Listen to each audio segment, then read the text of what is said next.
getting McCaffrey this late in the first round, obvious downside that comes with it. Nobody's disputing that. But the upside that comes with maybe getting someone like McCaffrey, if he can stay healthy late in the first, is just, it's amazing. If you're drafting one fantasy football team and you don't want to take McCaffrey, okay, that makes sense. If you're drafting 150, some of them are going to be bad anyway. You might as well take McCaffrey and hope that you really hit on that late first round pick.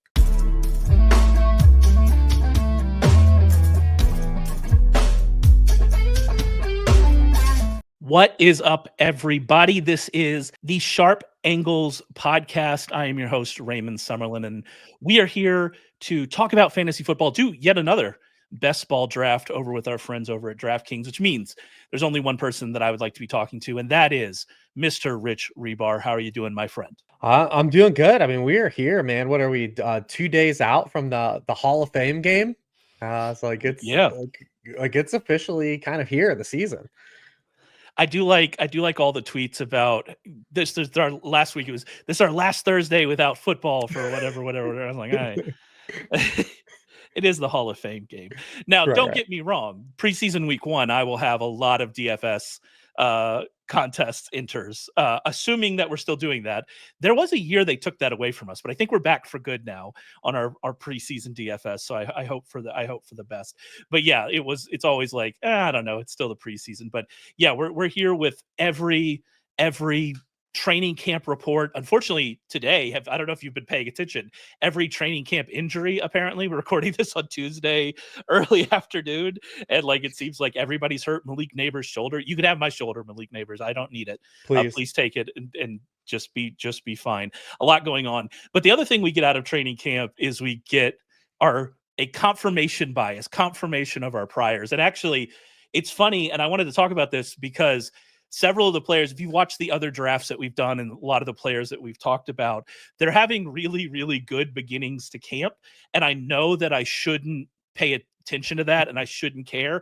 And so like I have to talk myself down every time Tank Bigsby gets a good report and be like, all right, we're not overreacting to this. You know, it is what it is. But it is funny. It's one of those things, if you can pay attention too much, I think, to training camp reports and really psych yourself out. And especially if it's somebody you really liked, double cross yourself.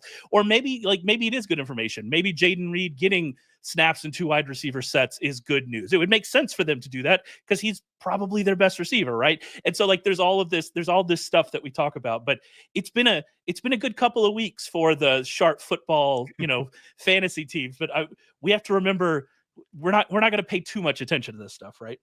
Yeah, I mean, we both have kind of that background from the Roto World days of, doing the blurbs and, kind of be able to diagnose, what is actual reporting versus something we know we can post that will just get, clicks, or you gotta provide the content. We've all done it. But you are looking kind of to diagnose those things that actually are real reporting. I mean, obviously the big one yesterday was the Jaden Reed thing, but the day before that, it was Dontavian Wicks playing in 2 wide receiver sets. The day before that, it was Matthew Golden. They were kind of rotating these guys around. The fact that Romeo Doubs is always in it and no one cares. And it's always Romeo Doubs. Yeah. No one cares, which is fine because like we have a long history of him running a lot of routes and that not really meaning that much outside of, random touchdown spurts. Yeah. And so like we get it, but yeah, we just have to pump the brakes. But it's interesting because Reed is really interesting to me because he's one of those guys that you have brought up several times, the Josh Downs, the Khalil Shakirs, these guys that are really, you had them all together in your wide receiver tiers, which are, by the way, part of the Fantasy Football Draft Kit, which you can get for $5 off using promo code Sharp5. I recommend you go and do that. But like you have all of these guys that we know they're good. We know they get targets when they're on the field. We'd like them to be on the field more. And so when you hear something like this from Reed, you at least go, all right, I have to pay attention to this specific thing because it's interesting while understanding, like you said, the context of every other kind of situation.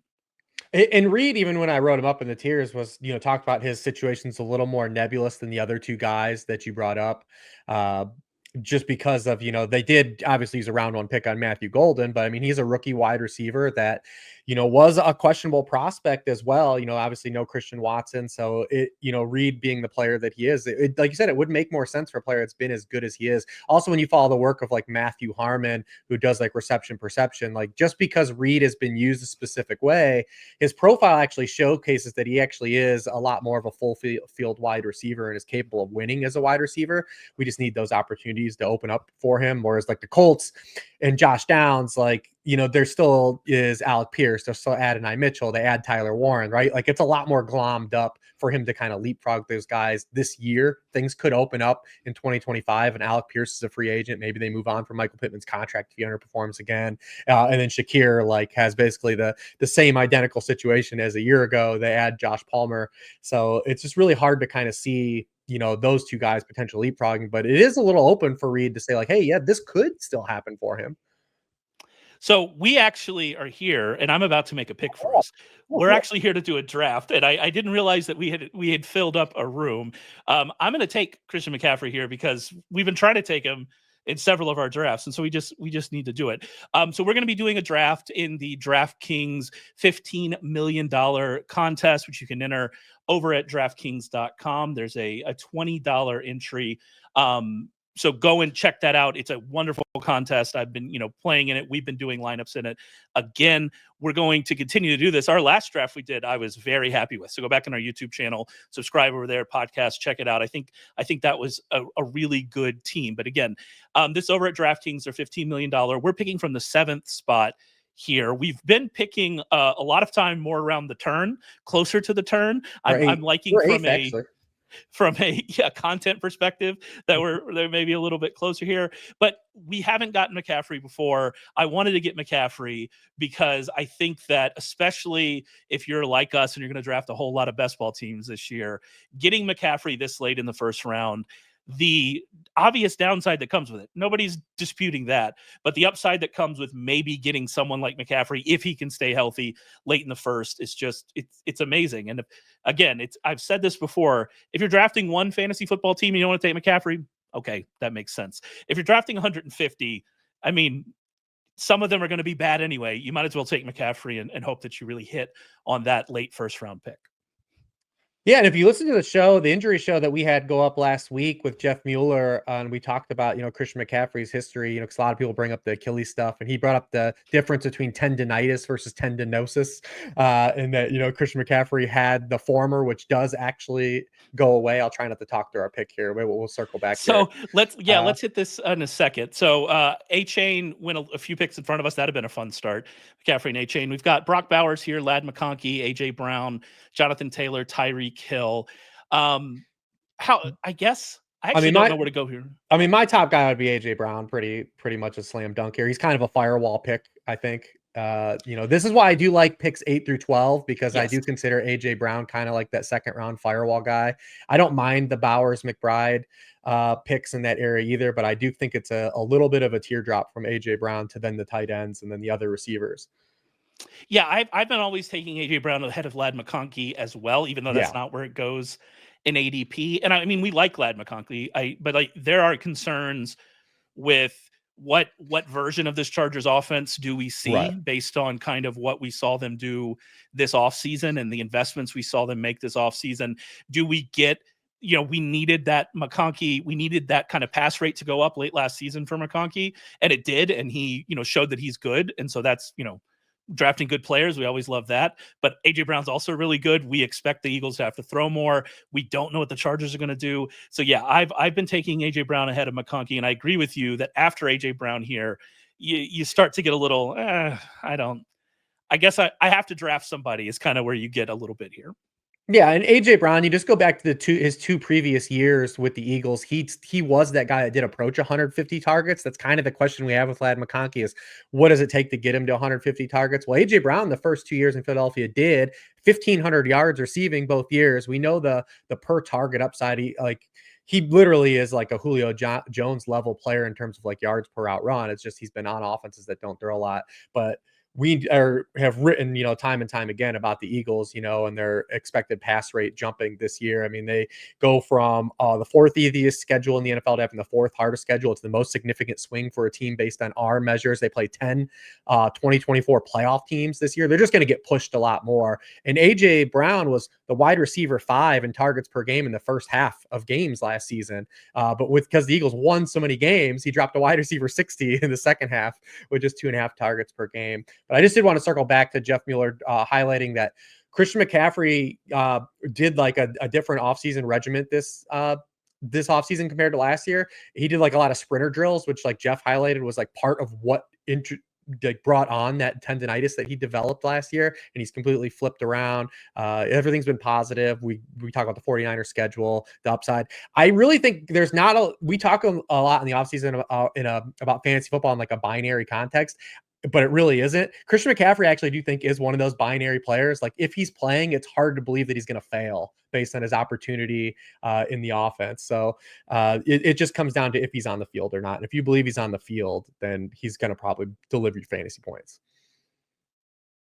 Yeah, and I like thinking about it in that respect because you're thinking about it in like, there's only one thing I've got to get right, and it's that he's on the field. And it's tough because you can't get it right because it's just like, all right, we'll see if he's on the field. But if I get that right, I'm probably going to be okay. All right, let's look. We're coming up in a few picks here. We've had some more running backs come off the board: Jacobs, Irving, Taylor, Chase Brown, Hampton.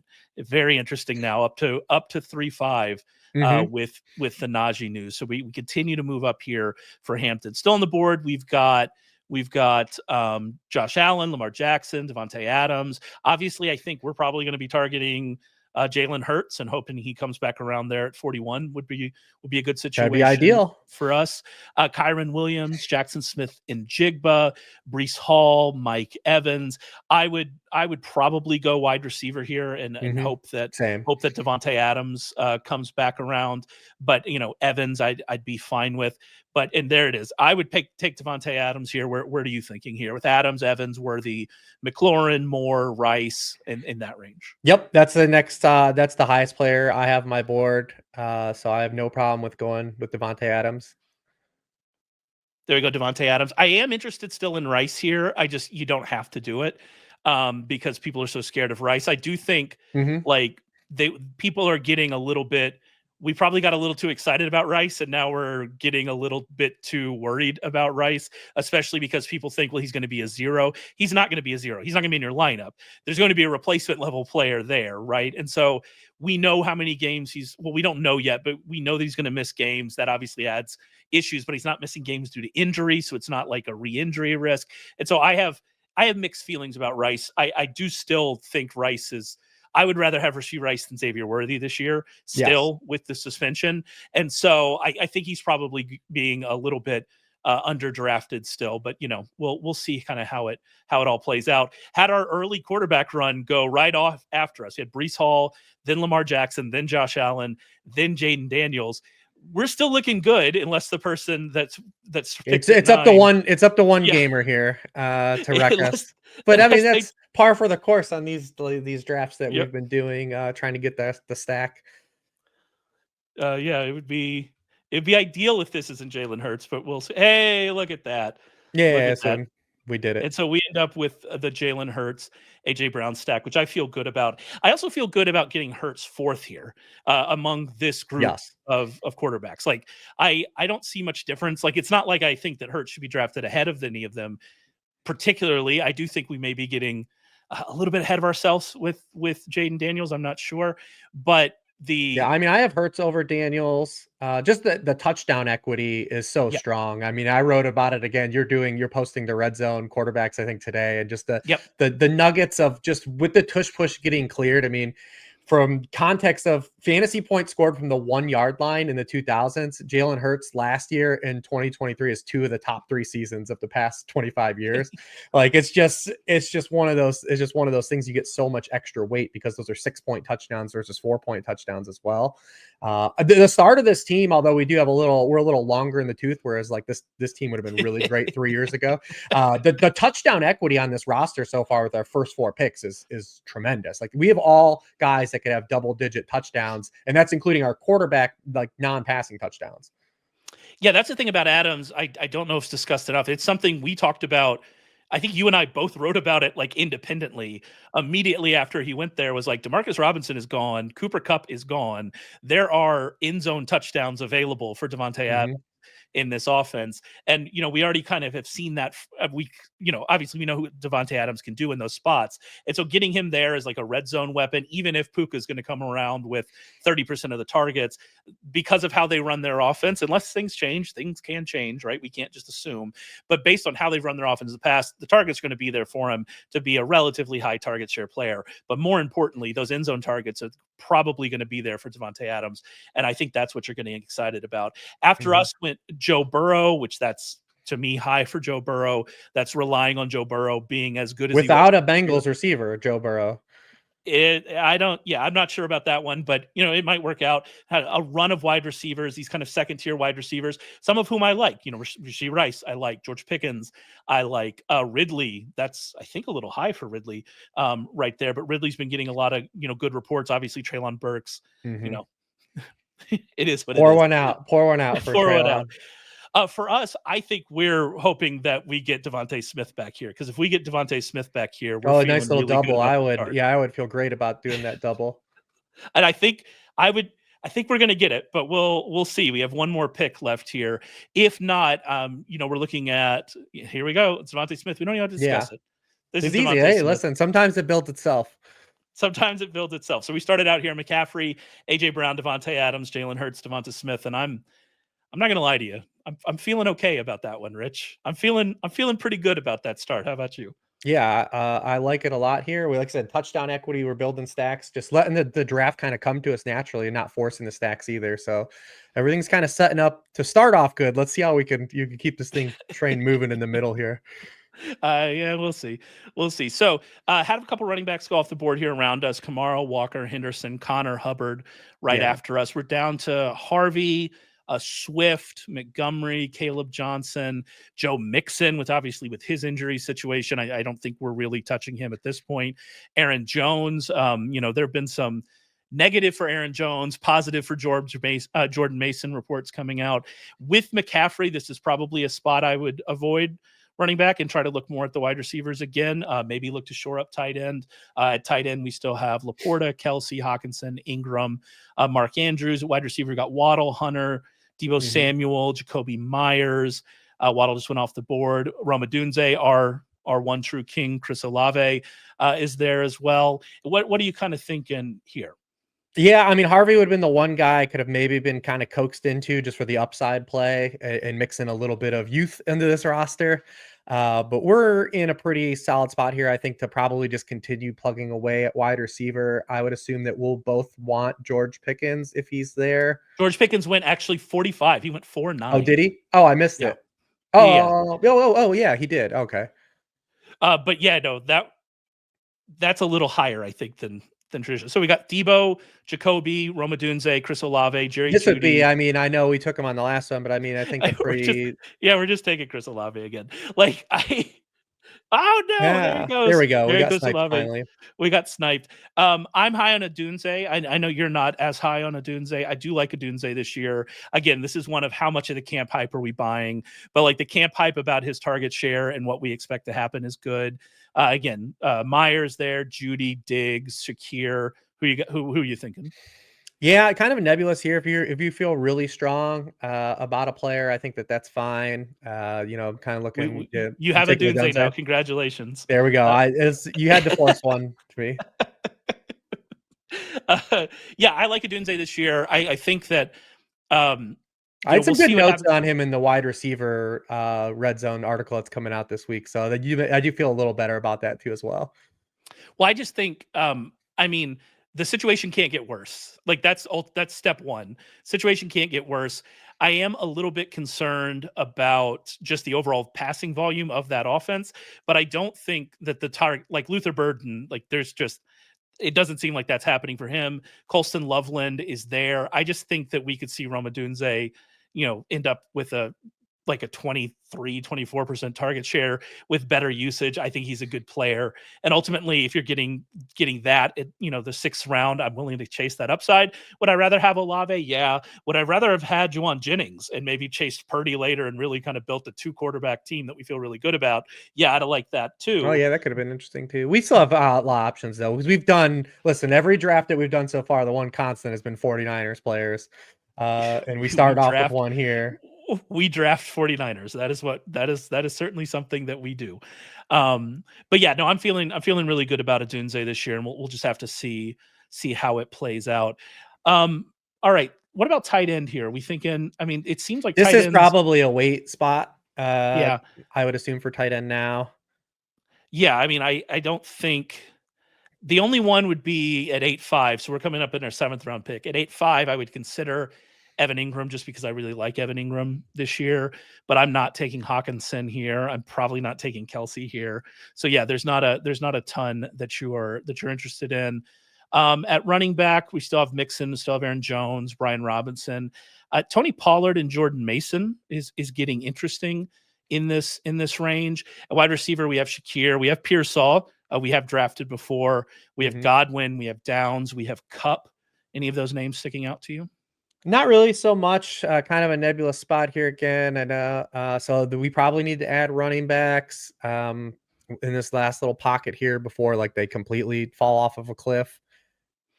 I assume we're probably getting a little wave. There they go. They start because again, they're starting to get gobbled up. I mean, we don't want to be into the Brian. How about Robinson Pollard or world. Mason? Pollard, you're chasing. I would still do Pollard first over Mason. So with Pollard here, you're chasing like I think he's probably going to get touches, whereas Mason, you're chasing more of like an upside situation and hope the touchdowns and see kind of what happens in that that kind of timeshare with Aaron Jones. Yeah, absolutely. You're looking for him to just kind of be like a touchdown or bust guy while he's splitting time, and then maybe some contingency upside if something were to happen to Jones. Well, I do wonder, do we just like hope that Mason comes back around and take him next? Like, is that the we plan? could? I still have Jalen Warren ahead of him. Like, I think Jalen Warren is a better pick. I think there's like a lot of outs. Really, the only other person I've seen even has a take close to mine is Dwayne McFarland on Jalen Warren. Like, he's just been so good of a player that like there's still an opportunity that he's just more efficient. Because remember, Caleb Johnson is a 3rd round pick with 1 year of his college resume that is good. He's playing with a guy like Aaron Rodgers. If he misses one assignment with Aaron Rodgers, he could get shadow realmed. Also, what if the Steelers just they finally aren't as good of a team, and like if Jalen Warren is still stuck in that same role he's had, that's just the more advantageous role in the offense as well. I think there's a lot of outs for Jalen Warren, especially in terms of best ball, where he still is a value pick. My pushback, I don't disagree, but my pushback on that is Jalen Warren wasn't actually that good last year. And so, you're saying he has been good, and that is true. But last year was a step back for him, and it was a step back in a year in which Najee Harris became more explosive. And so it's tough to like look at team situation, and all of that is just small sample size. Like, it is what it is. But that would be my one pushback against Jalen Warren. And I do worry that Jalen Warren, and it's not as big of a deal in best ball as it is in like managed leagues, but I just worry that Jalen Warren's going to be one of those guys that you have no faith in starting him at any point, which is the argument for here at best ball. It's fine. But in a managed league, if you're listening to this and trying to get some tips for that, like that's my real concern with Jalen Warren.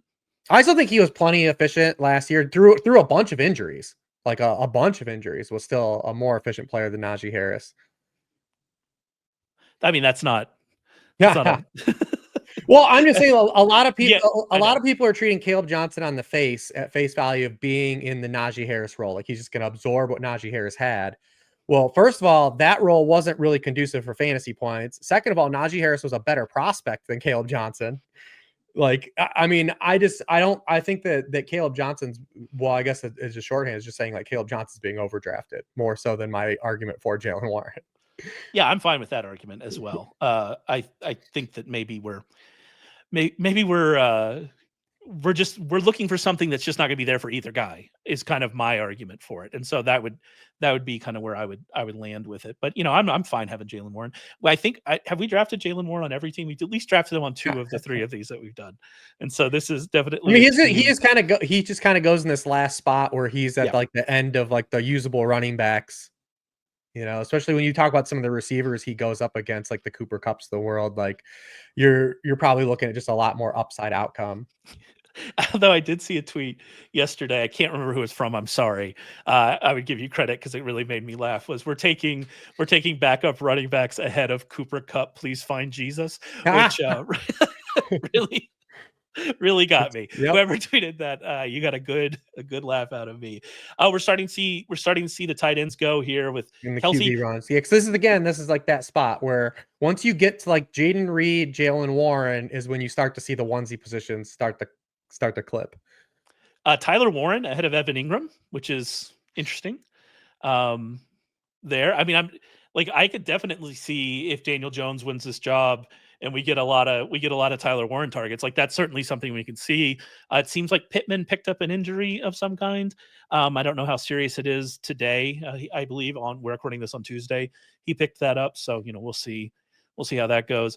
A lot of quarterbacks coming off the board. I don't think we need to really focus on that, although we are getting to the end here of the run with Fields and guys like that. At wide receiver, we still have Mooney, which that injury, like we have no idea what's going to happen here with Mooney. Higgins, Mooney just went off the board. There you go. Higgins, Coleman, Trey Harris, if we want to continue our Chargers wide receiver bit. Rashad Bateman, Rashid Shaheed is here. We've got Etienne, Tyrone Tracy, J.K. Dobbins, who's also gotten a little bit of early camp buzz, picking up the offense quickly. I like J.K. Dobbins. Cam Skattebo, Zach Charbonnet at tight end. We have Mark Andrews, David Njoku. It'd be a little high for Njoku, but we probably could do that. Who do you got? Yeah, I would say probably either Andrews or Njoku. We can still add Goddard to this team if we wanted to. Yeah, I mean, let's go Njoku. I feel much better about Njoku than I do Goddard, just because I don't know what that target share for Goddard is if everybody's healthy. And obviously this team is relying on the wide receivers being healthy. And so like taking and adding Goddard to this, Goddard feels like a guy that needs AJ Brown or DeVonta Smith to not be there to really be a guy. As for Andrews, I mean, you've made some really good case for Andrews, and I support that, but I just think I kind of like Njoku better here. But we'll see how that goes. I mean, listen, touchdowns. I mean, he's going to regress, but like this is, just add touchdown scores to your best ball roster. I mean, it seems like a good plan. I can't push back against the plan there. So we're coming back around here. Brock Purdy goes. Travis Etienne finally goes there at 9-10. It is nice to finally not be in that wave where we needed one of those quarterbacks, because how many just went in the last 2 rounds? Like that was the pocket. It feels good to avoid that for a draft. I do like going early quarterback. I do generally feel better whenever I get to avoid that entire grouping there. So coming back around the turn, Tyrone Tracy just went. Tyrone Tracy will never be on any of our teams, I don't think. I don't think so. I mean, I outright have Skattebo ahead of Tracy. And you don't even really like Skattebo. I'd be cool with taking Skattebo here if he's there. Oh my goodness, he'd be fine taking Cam Skattebo, folks. Y'all have no idea. I have to take advantage of this. Please, nobody take Skattebo ahead of me, so I can make this draft pick, and we'll just call it good. Because that is. I mean, is that who you would take? I mean, is there another player you would want here? No, not if you give me carte blanche to draft Cam Skattebo. I'm gonna draft him. I do think, like we've talked about, Higgins is a guy I like. So he's certainly on that list. But otherwise, yeah, I mean, like I'm not tasting one of the quarterbacks. Skattebo I like better than Charbonnet, than Williams, obviously, than Judkins, than Spears, than Stevenson, than Najee. Right. Like at least I think you're taking the rookie upside shot on Skattebo. And that he's just good. I did see a tweet out of Giants camp that was talking about Russell Wilson like throwing a hitch on time and how exciting they were to see that. And I was like, man, Giants fans have had they've had a rough go, which a starting quarterback just throwing a hitch on time in training camp was like, oh, this is mind blowing. I'm like, guys, I feel sorry for y'all. I hope nothing but the best for Giants fans, because apparently it's been tough scenes.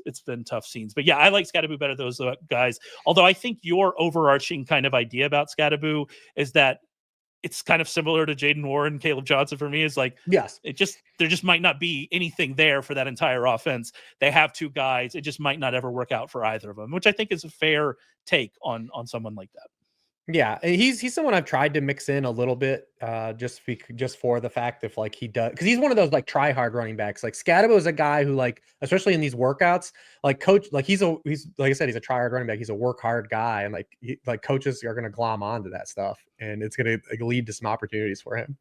Football season is right around the corner, and there's no better way to lock in your fantasy dominance early than with Best Ball on DraftKings, where you draft once and ride your roster all season long. And right now, DraftKings is giving all customers a can't-miss offer. Draft one, get one. Enter a lineup in the $15 million Best Ball contest for just $20, and you'll score another Best Ball ticket to play free for a share of $15 million, giving you a second shot to win big. It's easy. Just draft your dream team once, no weekly management required, and let your top scorers automatically start each week. Across the whole season, every breakout star, every clutch play, every touchdown will count towards your quest for a share of $15 million. And if you're looking for someone to plug into your best ball lineup, there's nothing better to buy than year 2 wide receivers. Looking at wideouts that have been selected outside of the top 24 based on years in the league, second-year wideouts have delivered the highest hit rates for beating their ADP and delivering wide receiver 1 and wide receiver 2 scoring seasons. Download the DraftKings Daily Fantasy app now to draft your $20 best ball lineup to play for a share of $15 million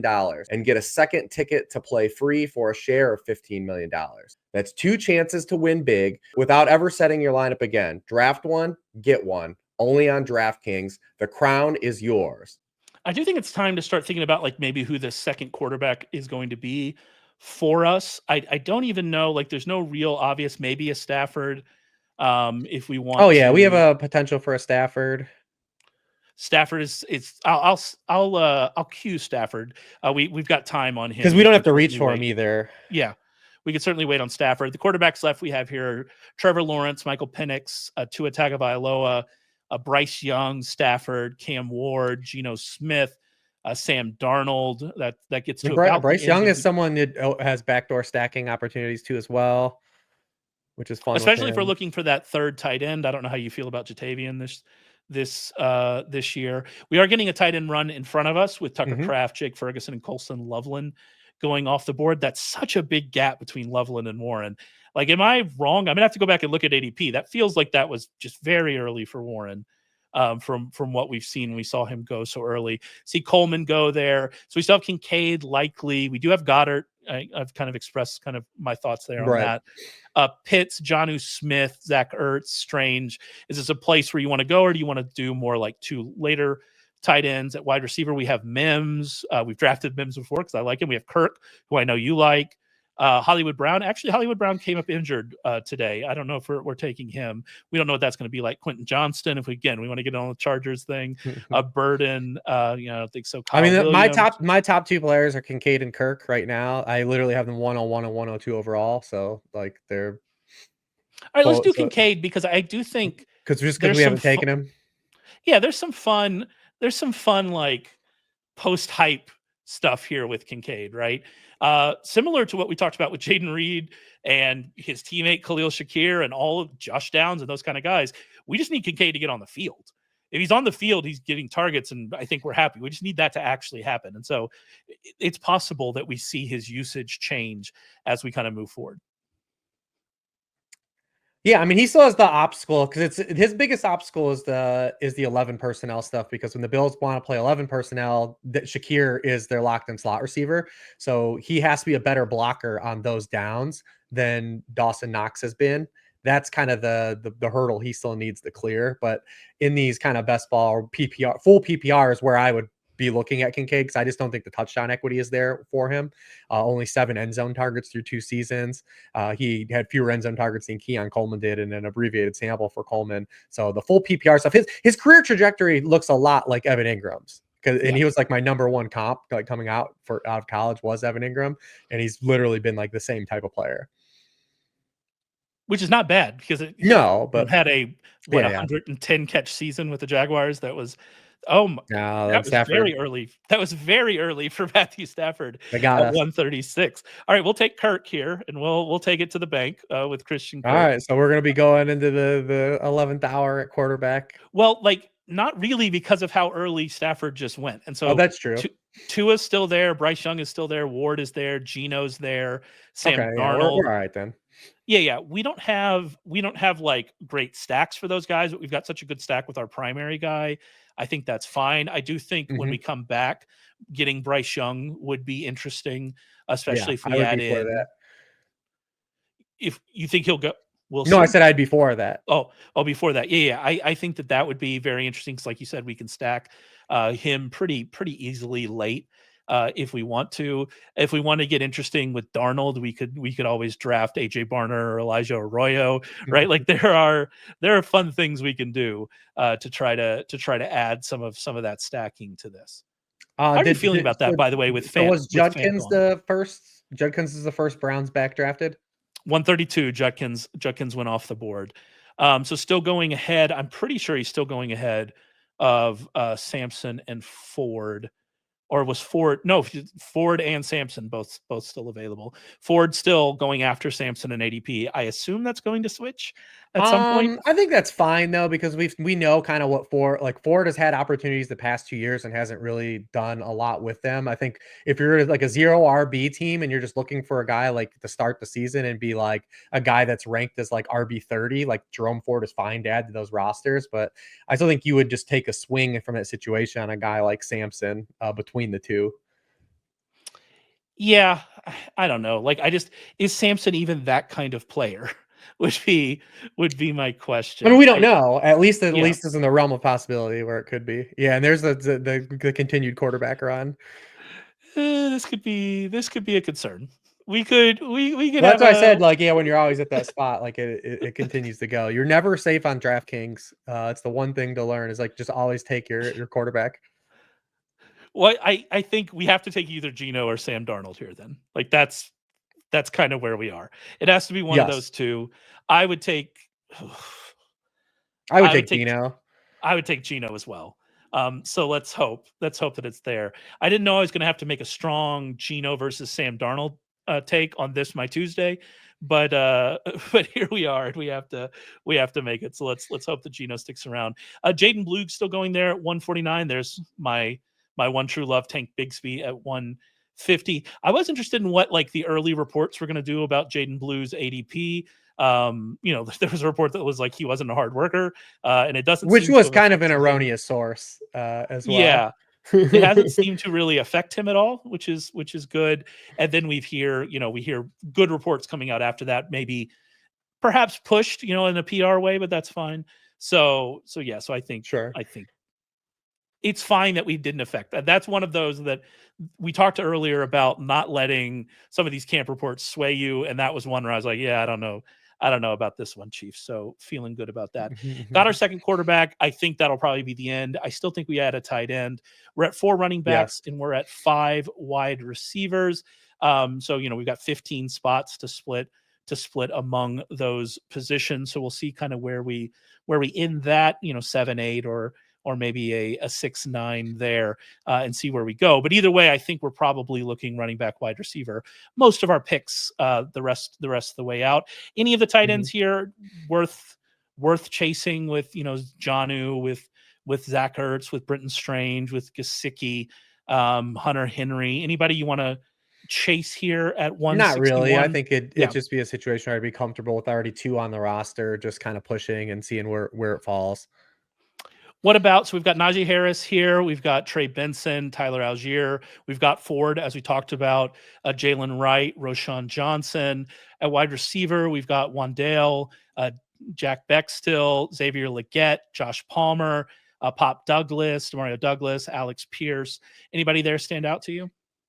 Not a whole lot. I would say probably one of the, the handcuff typey running backs that we passed on, like maybe a Jalen Wright, because we already bet on Christian McCaffrey over Achane. It would be kind of like that double bet, in that regard. I always like doing that too. Like sometimes if you don't get Bijan, if you take Chase over Bijan, then you add Algier to that roster because you already kind of, made your bet. So those are kind of like a play to some of those situations. I'm probably just not taking Najee Harris.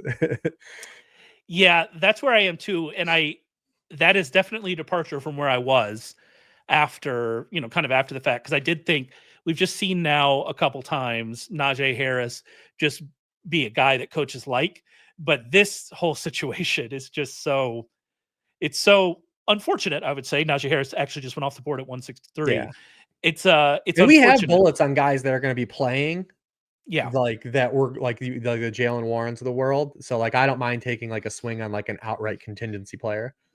Yeah, I think Pollard, Warren, Skattebo gives us a lot of freedom to just really chase upside with who we're filling out at running back here. Like however many running backs we end up with here, we've got 5 now. Whether we draft 1 or 2 more, chasing Jalen Wright makes a lot of sense because we're just chasing pure upside, and that he gets the job. And so I think that is. However he gets a job, I would assume that would be an A-chain injury, which again, we don't hope happens, but we'll see how he goes. So chasing Algier, like you said, I think Algier is a great pick in that spot. I'd like to chase later on. We see Roschon Johnson just went off the board. I'd like to actually chase the other Bears running back if we can. I already have him in the queue. Monogonai, if we can. Yeah. And so, Croskey-Merritt, who obviously is part of our sharp football in the Hall of Fame already. Our sharp football confirmation bias Hall of Fame. And so there are a lot of guys here that I think we can chase and just hope for the best. With that in mind, I do think we're probably looking more at wide receiver here. We do need to circle back, I think. Yeah, we got Leggett, we've got Demario Douglas, which is interesting. We've got Alex Pierce, we've got DeAndre Hopkins making highlight plays in Ravens camp, making people question Isaiah Likely's existence. So there you go. We've got Pat Bryant, Calvin Austin. We've got Wilson, Jalen Knoll, Ishavash, the one, the only, the king, Darius Slayton. So a lot of names here. Yeah, I mean, my top receivers right now on the board would be Dyami Brown, Cedric Tillman, Darius Slayton would be the top 3. I believe Tillman just. Oh, did he go? Went, yeah. Oh, yeah. Tillman's gone. I'm trying to do my best to keep up with it this time. No, that's good. I'm trying to read them out to you too. But yeah, like the Tillman, I would feel great about Tillman there. I'm a little bit annoyed. Dyami Brown's interesting, and I think he'll definitely get to us. It's way above ADP, as we talked about last time. Yeah, these are spots where I don't necessarily care about ADP as much. Exactly. Once you get into this we part had of the draft, conversation last time. Yeah. Once you get into this part of the draft, especially on DraftKings, when we're going 20 rounds instead of 18 as you might do other places, it doesn't matter. Go out and get your guys. Go out and get who you like, because that's going to be far more important. I think we have seen a tight end run here. I wonder if that's a place we should look. We don't have Trevor Lawrence, but we could do the good old fashioned Dyami Brown, Britton Strange double stack. That'd be a fun. Hey, listen, we don't have a Penn State player, I believe. I think we're contractually obligated to take a Penn State player. We're Penn State free.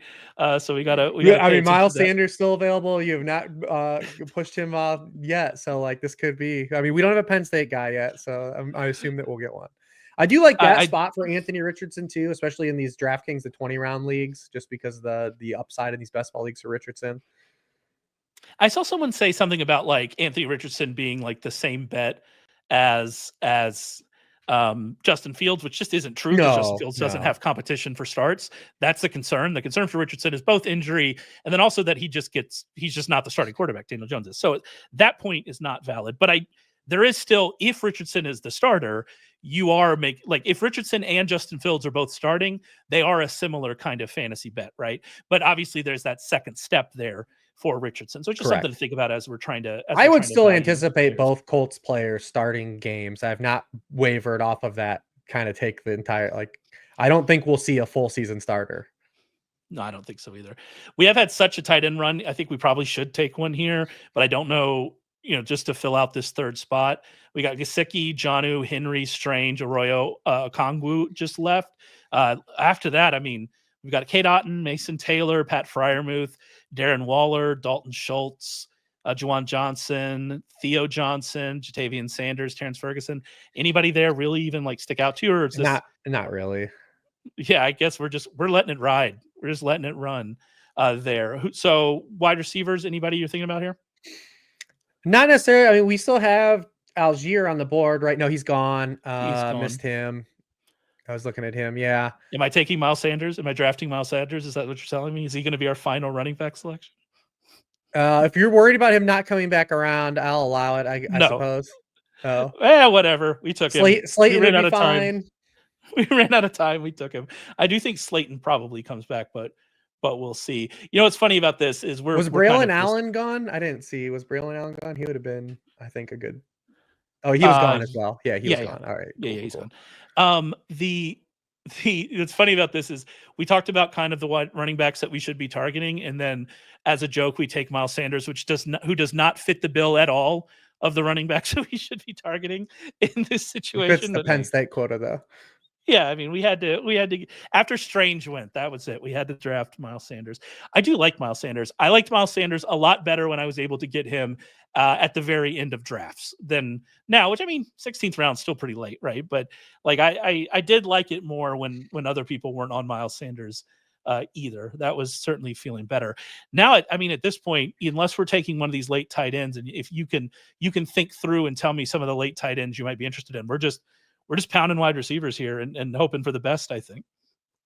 Yeah, I don't mind Theo Johnson. He'd be the one guy that I don't really mind. I don't know if you want to do if we wanted to do like a Slayton Theo Johnson dart thing where we just keep adding dart to these rosters at the end. But yeah, you're gonna allow me to have 2 Penn State players on this team? I mean, we're doing a double Penn Stater. I think Theo Johnson's usage at the end of the year was really encouraging. We're expecting the offense just to be a little bit better, even though the schedule's harder. Just like you said, they're throwing hitch routes on time. Darius Slayton gone. Hate to see it.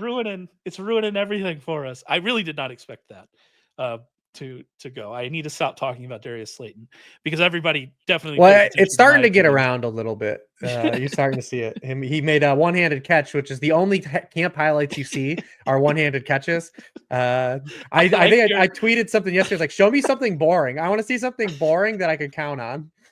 I like your old man yells at the clouds Marvin Harrison catch tweet yesterday.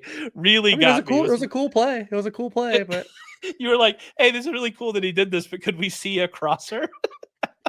Yeah. Well, and did you see like him running like a crosser and the ball was thrown behind him? Like it was like it's just like, God damn it, like. Because that's a play like Marvin Harrison, he makes that play 3 times in the course of a season, which is cool. Yeah. It's gonna go viral. But that's just stuff that's not going to happen. But everyone loves those plays, like the Skattebo catch. Like that play's never going to happen in a game. I would like them to add those Skattebo points to my week 1 score in this league, if at all possible. If you're listening, DraftKings, I'd appreciate you to give me all Skattebo highlights as a week 1 score for this. At wide receivers here, still with Nuck, still with Pat Bryant, Jalen Noel, still Yusavash, Aomanor. I think I said that right. The rookie is here. Yep. And now with Burks gone, I like him a lot as a player. He is somebody that's definitely on my list now in these later rounds. Who are you thinking here? Did we have were we going to do Theo? Yeah, let's take Theo. I guess we just get it out of the way and take Theo. There we go.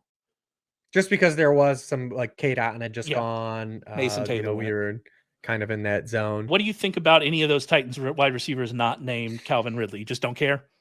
Not so much. I think that we're probably going to see some veterans earn some snaps early on. Guys like Tyler Lockett and the ghost of Van Jefferson is still going to be around as Restrepo, DK, and Aomanor try to get I involved. can't even get it to stick in my brain that Van Jefferson is on that team. I'm struggling because I just had to remove Treylon Burks from projections. I had to remove Treylon Burks from projections, and it have affected Van Jefferson to a percentage of target share, and I was like, oh yeah, he's on the roster too. I finally got it with Lockett. I finally got that one in my brain that yes, Lockett is on this team. You need to remember that Lockett's on this team, and I just can't with Van Jefferson here. No, no. I'm not saying to draft him. I just think no. Yeah. Those veterans that are going to play, especially with a rookie quarterback, they're just not going to start all these rookies with Cam Ward. I think you're probably right. I still will be taking. It's probably a longer play. Hope for maybe a second half thing for him there. So all right. So what wide receivers do you want? We got to add a few here. Where are we in terms of what's available? We got Naylor, Anything there? Royals, Tolbert, Wicks, Coker, Deontay Johnson, Hunter Renfro. My favorite, Odell Beckham Jr. Where people are drafting No, Odell. yeah, it's pretty bad down here. It's not great. All right, well, we're drafting Jaxson Dart. Yeah, because Done. I'd be cool Sold. taking Jaxson Dart actually as a third QB here. Yeah, done. We're good. And then we have 2 picks. They'll be wide receivers. Yeah. Who are they? I mean, we know. I'm gonna try to just keep pushing Jermaine Burton on the group. Let's do it. All right, he's on the queue. He's in. Jermaine Burton's in the queue. Are we just going to run it back with Lambert Smith too and just call it good? Another of our confirmation bias highlights here. Yeah, I mean, like I really have I have a tough time making strong cases for a lot of these guys that are available down here. Like, because even if you want to make a case for Roman Wilson, who's getting Correct. good. Tutu Atwell. That's actually probably who we should draft next. Well, I don't know with Davante Adams. We didn't get Stafford. We took Davante Adams, with no Stafford. Yeah, if we had gotten Stafford, that'd have been a good. There have been some whispers about the Rams potentially being a landing spot for Amari Cooper, which would make some sense because one of his only 2 good games last year came against the Rams, so they might think that he's the token thing, like we'll sign the guy who did well against us. Yeah, no, that one's always fun. I got some cowing buzz coming out if we want to really make that case. Oh yeah, and Isaac Nayor as well is getting some buzz for the 49ers, but I mean, we know like they're not going to get that deep into the bag. Yeah, it just isn't.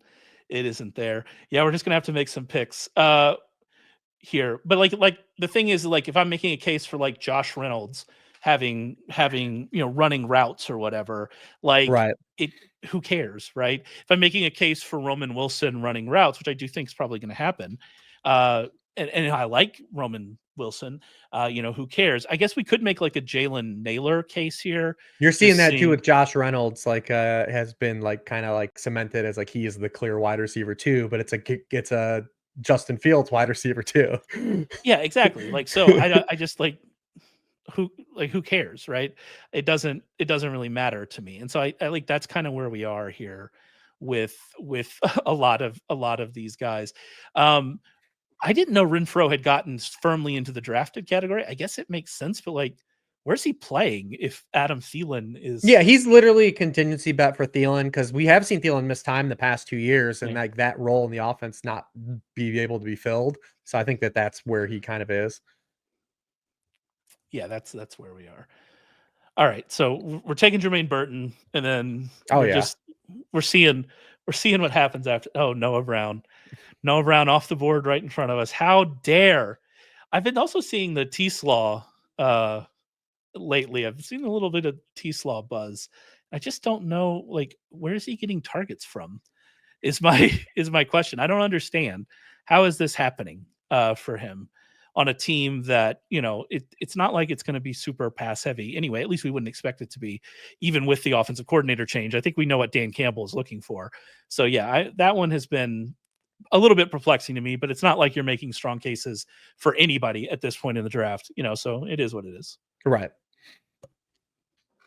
Tutu Atwell goes right after us. We took Jermaine Burton. I'll tell you, if Ayamenor comes back around, I'm taking him. I'm drafting him. All right, I'll let you do it. We still have the fun running backs too. I'm trying to look at the board here. We do have Rashad Smith still there. Croskey-Merritt. We doing the Croskey-Merritt. Oh, we did have Where did Will Shipley go in this draft? Oh, Will Shipley, is he off the board? No, he's still here. I think he's still here. No, yeah, I'm looking at the board and I'm more like, yeah, Will Shipley is out there. Yeah, he went in the 16th round. That seems early, but it's fine. There it goes. I do see him now. Okay, I was just wondering. Lloyd went at 192, which is interesting. I think Lloyd picked up an injury. I mean, Croskey-Merritt, that'd be fine. End up with 7. I don't want to push all these guys on you. We do have a lot of running backs too. And Ayamenor goes off the board. So all right, well, we're taking Croskey-Merritt. Why not live life a little bit? The old 3-7-7-3 build. No way that goes wrong. No, let's take him. Why not? That's fine. Live a little. I mean, we're counting on McCaffrey being a receiver, so Do you think they'll count him that way? No, but we're counting on him being, I mean, honestly, what are the actual odds that he leads the 49ers in actual targets? Because we actually have probably a rotation where Jennings starts the year as the wide receiver one, maybe Pierce Oliver comes and maybe Ayuk comes back. And obviously you have Kittle, who has missed time in multiple seasons as well. Like we're definitely drawing live from to lead the team in targets.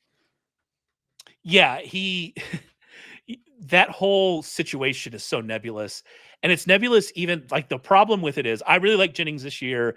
I like the entire offense because I think, and that was in your series that you did last week that was really good. Go and check it out. It's part of the draft kit. You can get the draft kit for $5 off using promo code Sharp5. But that whole series that you did last week, like we kept looking at the 49ers as, oh yeah, we're coming back. And we're feeling good about them bouncing back this year. And so we like to take shots on 49ers because we don't know who it's going to be. But there is a part of me that's just really worried that outside of CMC Kittle, McCaffrey, like it's just like a lot of like, I'm really invested in Kittle because I think that without Debo there, that we can see a lot of targets for him and, not just have to be super efficient, but actually get those targets. But it could also just not be that. Like it could also just be him being who he always is with Kittle and Jennings, being the number one, but that number one target share being like 22%, which is not great. And Pearsall being there. And then Ayuk comes back. Yeah, it's one of those teams and one of those offenses that it's tough to feel great about a lot of the players outside from the fact that, those players are relatively cheap for how good we think the offense is going to be, which I think is really the more important thing there for them. Yeah, 100%. We know one of the wide receivers is going to outkick ADP. I just think that it will be pockets of the season where it's probably different players. Yeah, like maybe when it actually matters, it's Ayuk, right? Because Ayuk's back and healthy, and so that would be, where you're getting him after the 3. Maybe that's also like actually where the value is. It's just it's tough with that team. All right, we're done here. We ended up with 3 quarterbacks, 7 running backs, 7 wide receivers, and 3 tight ends. We started with McCaffrey, AJ Brown, Davante Adams, Jalen Hurts, Devontae Smith. That double with Hurts, I mean, just feeling absolutely great about that situation. We ended up with Odunze, Tony Pollard, Jalen Warren, David Njoku, Cam Skattebo, Dalton Kincaid, Christian Kirk, Geno Smith, Jalen Wright, Dyami Brown, Miles Sanders, Theo Johnson, Jaxson Dart, Jermaine Burton, and Croskey-Merritt as our team here. Feeling good about this one. I think I'm good about this one as I did the second one, especially that start for us. As you said after it, it's an old team. It's a 2018 Pro Bowl roster, right? Is that maybe not DeVonta Smith, but it's an older team that we're here. But I think we're feeling pretty good about that start, especially getting the double of Jalen Hurts, and especially with the touchdown equity that we have with really all of those first 4 guys. And we blended out after an older start. We blended in a lot of potential upside in terms of youth, in terms of Odunze, Skattebo, Dalton Kincaid, if you want to conclude him on a rookie contract. Guys like Jalen Wright. So I think we blended it pretty well at the end for just like our upside being kind of like players on the spectrum of you would bet on being upside bets. Yeah, the Geno Smith, we never really got to talk about this because we just kind of got forced into taking Geno Smith. One of the things about Geno Smith is that there's no secondary stacking options with Geno Smith. Like if you're going to be like, you have to have had a plan, I think. Yeah, it's just Best or Thornton, and like both those guys are tough, just really tough bets because Myers is usually already gone, and obviously Bowers has gone way before. That's the difference between like Bryce Young, where Bryce Young, you can kind of take a shot on some of these guys. Sometimes Thielen goes later, whether you want to mix in a Leggett, a Coker, or a Jatavian Sanders, you get a little more options with Bryce Young. But we would have taken Bryce Young. It just, we just didn't have that get pushed back to us. Yeah, absolutely. I mean, in Stafford going at 136 ahead of Tua, ahead of Ward, ahead of Bryce Young, that's the same problem with Rodgers too, because you brought up Roman Wilson. Like Rodgers is always one of these guys, like he's going to be fine if you have to take him at ADP because he's like going to add points to your roster, but you're not getting in a stack with him. You're just adding points to your quarterback room because you're unless you're taking Roman Wilson or Calvin Austin, like there's just not a dude that you're adding. The Johnny Smith, maybe the way you said those names, like just the disdain that you said my boy Roman Wilson's name with. I I can't. don't mind Roman Wilson as a player. Like there's some, opportunity. I don't even really mind Calvin Austin as a player. It's just like, what kind of upside are we really like? What's the actual upside outcome for those players though? It's not immensely strong. Yeah, I agree with you there. All right, it's time for our weekly Best Ballers segment, sponsored by our friend over at DraftKings, where you can take a shot at their $15 million Best Ball contest this summer, which we just did. Rich and I just did, and we drafted that team. You can check the link in the description to learn more. Most of the time, we're going to be asking our guests about kind of who their best baller is, but every time we do one of these drafts, we're also going to pick one of our guys who are our best ballers. So anybody on our list of people we drafted here that stick out as somebody you would label a best baller for this year? Yeah, I think David Njoku, right? I think David Njoku stands out. As in terms, we know what we want to bet on at tight end. We're looking for a guy who's going to be first or second on his team in targets. And we still saw when David Njoku played last year, he was third among all tight ends in targets per game. He was third in catches per game, and he was eighth in yards per game.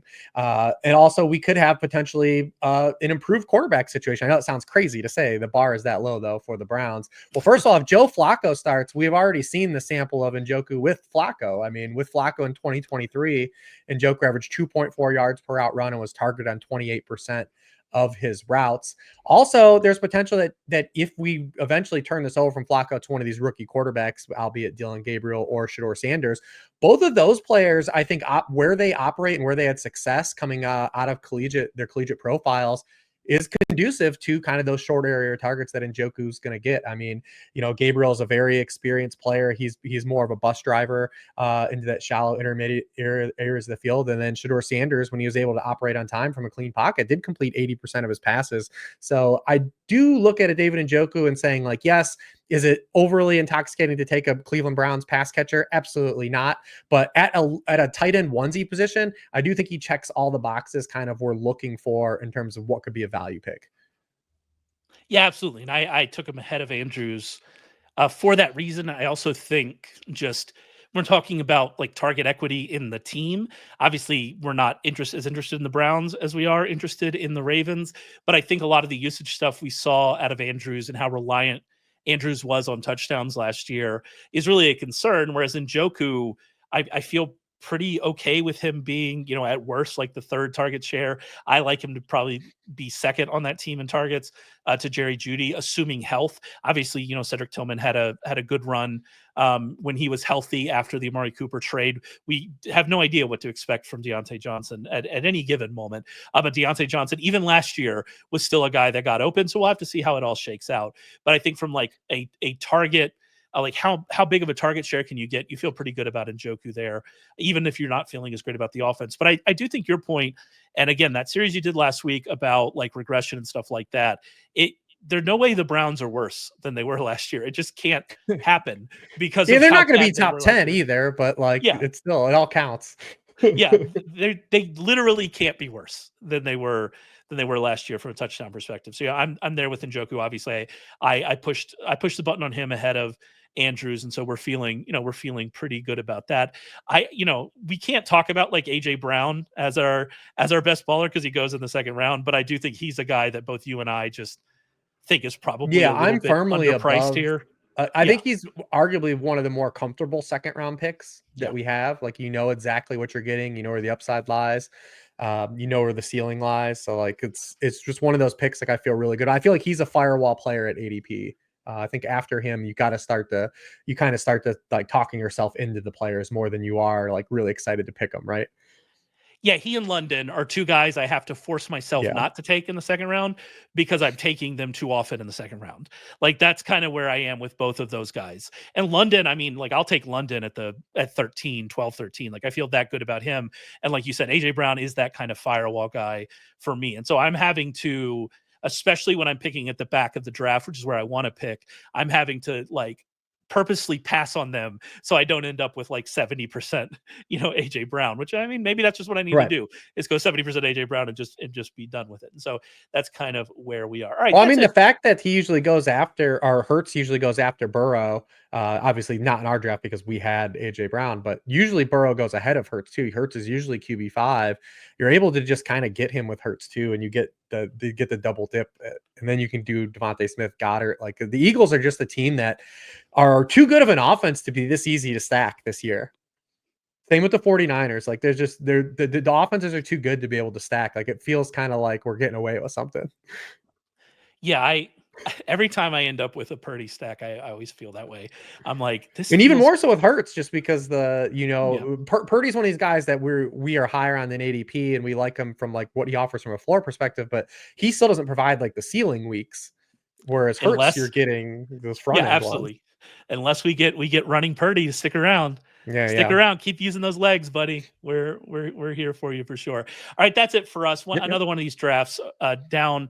We're going to do a few more of these as we get into August. So make sure you stick around, subscribe to the podcast, subscribe to the YouTube channel.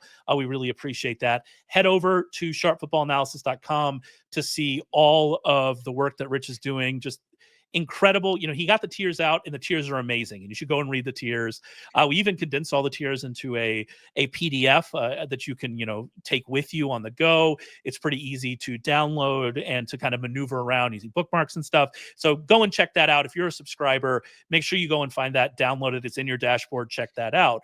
But outside of those tiers, which again are magnificent, this series that he does, starting into July, kind of through the beginning of August, and when she's going through all of these regression candidates, it's really insightful stuff. It's really actionable information. One last week that he did on touchdown regression is, I think, one of the most actionable pieces of fantasy content you can read every year. And I know I'm blowing smoke. He's just got to sit there quietly while I do this. But I really believe that. I think it's really great. I think it's worth the price of admission. And like I said, you can get the draft kit for $5 off using promo code SHARP5. I highly recommend it. Go and check that out. sharpfootballanalysis.com. Again, subscribe everywhere you find us, and we'll be back to talk with you real soon.